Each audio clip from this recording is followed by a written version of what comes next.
First blood.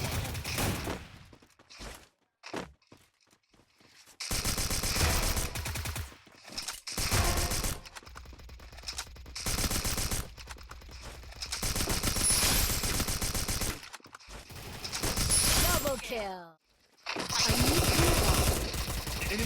আরেকটি ম্যাচের clip এটা। তো এই ক্লিপেও দেখা যাচ্ছে আমি এখানে 3টা কিল করি। প্রথম কিল ডান। তারপর আমি ওকুং হয়ে একটু এই পাশে আসি। তারপর এখানে একটা প্লেয়ার আসছে, তখন আমি তাকে স্কার্ট দিয়ে ডাউন করে দিই। তারপর এখানে একটা প্লেয়ার ছিল, ওইটাকে আমি হেডশট দিয়ে ডাউন করে দিই। তো এখানে আমার 3টা কিল হয়ে যায়। তো আমি লাস্ট প্লেয়ারটাকে বলি যে মারার দরকার নেই, আমি ওইটাকে মেরে Triple kill.